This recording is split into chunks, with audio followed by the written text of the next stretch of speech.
y'all doing? Some people know I'm a big Shaquille O'Neal fan. And, I go on record and say he's the greatest center, especially in my lifetime. Because all due respect, Will Chamberlain predated me. I seen the highlights, and I look at Will Chamberlain like I look at Babe Ruth, or you could say Josh Gibson or Barry Bonds. He's in his own stratosphere, you know. And you can say what you want. That's a special category altogether. But I think Shaq would take pretty much any center that I've seen, including Kareem. I think Kareem had the greatest unstoppable shot. But I just think that prime peak Shaq would have had him for breakfast. But my point is this video, I guess I was asked about the 95 finals and when Shaq said he blamed himself for losing to Rockets and Hakeem. Hakeem Olajuwon is one of the greatest NBA players ever. Top 10 centers ever.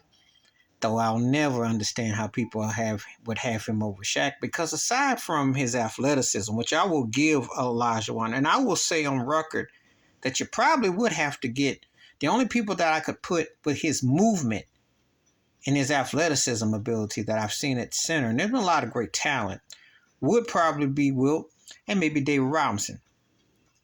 But as a player, I remember Wilt Chamberlain's who's running the asylum. He said he couldn't really feel Olajuwon like that, and I understand, because something about Olajuwon's game didn't quite merit the same dominance that Shaquille did. And I'm not talking about size. It's just something about where Shaq would put his foot down and do certain things that it just moved me more in the base. I remember that finals verbatim like yesterday. Nick Anderson missed them 4 free throws. Kenny Smith hit some big threes. Mario Elliott came up big. Clyde Drexler ran through Penny. They were a young green team. I also think that Rudy Tom Jones was a better coach than he's ever given credit for. Heart of a champion. Don't ever underestimate a champion. It's ironic that he ended up coaching the Lakers and he didn't last a good 2 hot minutes with Kobe Bryant. Would have been interesting if Rudy T had got a chance to coach Shaquille O'Neal. Just saying, how that would have been when you won over him and then to coach him. We'll never know. But when I remember that finals, if people make it out like Olajuwon barbecued Shaq, it was fairly close. The scoring was fairly close. It wasn't like Shaq was some rollover chump. He was fresh at the time. You put up 26, you do double-double, 26-11, I want to say. Point is, Houston was a better team. Now, the next year when they played, Orlando waxed Houston. However, Chicago waxed Orlando because Jordan got Rodman.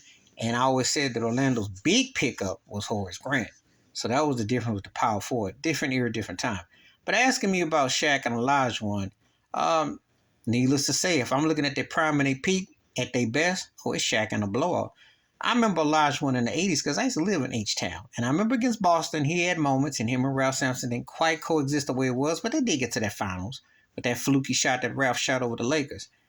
And then after year, you either heard about Ralph being on the block or you heard about Olajuwon being on the block. Trade block. Because there's truth that Olajuwon, before they got that chip, there was serious talk about shipping him out. And, of course, he ended up in Toronto, which nobody wants to remember and talk about.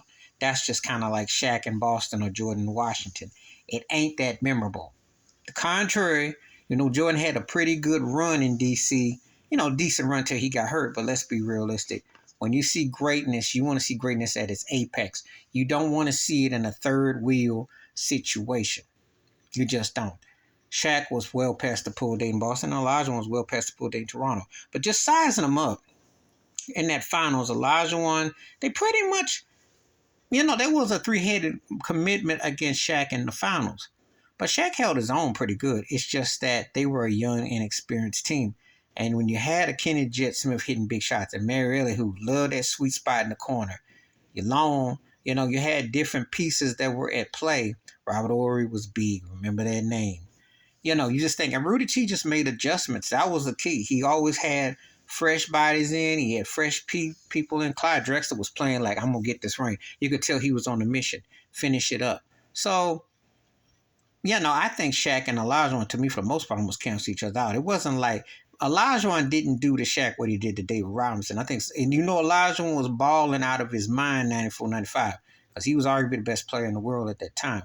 But remember something. Shaq was still a young puppy, and he was a raw old dog. And he was playing like Giannis. A lot of stuff that people talk about Giannis and Tupapupo and Giannis, Shaq was like that, just free spirit. When he got to Lakers, he got seasoned, and the rest was history. So, and all things considered, too, remember Shaq, went to 4 finals, went to 6 finals, and won 4 chips in a 10-year window.